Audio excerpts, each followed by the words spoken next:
নমস্কার, আমি ডক্টর শুভজিৎ শর্মা। আমি পেশায় একজন হার্ট সার্জন এবং কারেন্টলি আমি দুর্গাপুর আইকিউসিটি মেডিকেল কলেজের সঙ্গে যুক্ত আছি। একটি বিশেষ বিষয়ে আজ ভিডিও করতে এসেছি। ডক্টর অনির্বাণ দত্ত, ওনার অকাল প্রয়াণে আমরা অত্যন্ত শোকাহত এবং আমরা দেখেছি বেশ কিছু অল্পবয়স্ক সেলিব্রিটিরও মৃত্যু হয়েছে এবং প্রাথমিকভাবে হার্ট অ্যাটাককেই ভাবা হচ্ছে এর পেছনে। তো হার্ট অ্যাটাক সম্পর্কেই বেশ কিছু তথ্য আপনাদের সামনে আমি তুলে ধরতে চাই। তো হার্ট অ্যাটাকের কী কী রিস্ক ফ্যাক্টর রয়েছে? হার্ট অ্যাটাকের মেইনলি 5টি রিস্ক ফ্যাক্টর রয়েছে।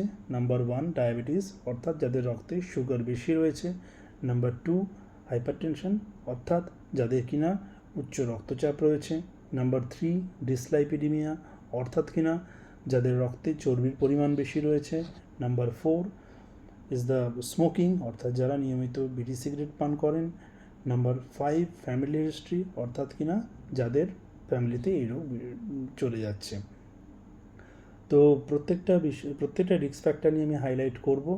তার আগে নাম্বার 4 এবং নাম্বার 5 বাদ দিলে হাইপারটেনশন, ডায়াবেটিস, ডিসলাইপিডিমিয়া, এগুলোর যদি কারণ আপনারা জানতে চান এবং এগুলোর কি উপসর্গ আছে সেগুলো যদি জানতে চান, আমি বলবো এগুলোর স্পেসিফিক কিন্তু কোনো উপসর্গ আজকাল নেই এবং যেগুলো রয়েছে সেগুলো অত্যন্ত নন স্পেসিফিক, যা আমরা প্রায়ই অবহেলা করছি এবং তার জন্য আমরা ডাক্তারবাবুর কাছেও যাচ্ছি না, কোনো টেস্ট করাচ্ছি না। অথচ দেখা যাচ্ছে সেই জিনিসগুলোই আমাদের রক্তে লাস্ট 5 বছর, 10 বছর, 15 বছর ধরে আমাদের রক্তে হয়তো সেগুলো চলছে, কিন্তু আমরা বাইরে থেকে বুঝতে পারছি না।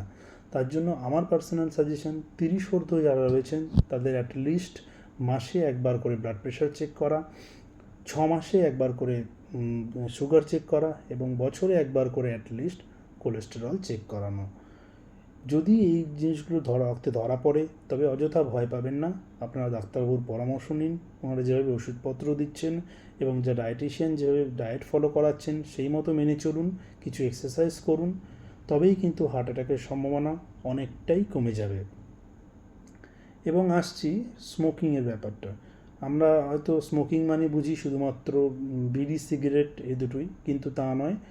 তামাক জাতীয় দ্রব্য যেমন গুটখা, খৈনি, এগুলোও কিন্তু মেজর ভূমিকা পালন করছে। এবং যদি বলি ফ্যামিলি হিস্ট্রিতে হয়তো বাবা বা ঠাকুরদা এদের মধ্যে একটা হার্ট অ্যাটাকের একটা প্রবণতা ছিল এবং হয়তো তাদের মৃত্যু সেই কারণেই হয়েছে, তারাও কিন্তু হাই রিস্ক জোনেই থাকছেন। কাজেই এই রিস্ক ফ্যাক্টরগুলোকে আপনাকে নর্মালাইজ করতে হবে। ওষুধপত্র হোক বা এক্সারসাইজ হোক বা ডায়েটিশিয়ানের পরামর্শ হোক, সেগুলো দিয়ে যদি এই রিস্ক ফ্যাক্টরগুলো আপনার নর্মাল রেঞ্জের মধ্যে রাখতে পারেন, তবে হোপফুলি আগামী 5 থেকে 10 বছরে হার্ট অ্যাটাকের সম্ভাবনা কিন্তু অনেকটাই কম থাকছে। ধন্যবাদ। যদি আপনাদের এই বিষয়ে আমি আরও কোনো নলেজ অবশ্যই শেয়ার করব এবং আপনারা যদি এই বিষয়ে আরও বিশদে জানতে চান আমাকে মেসেজ করুন বা কমেন্ট করুন, আমি ডিটেলে আরও শেয়ার করব।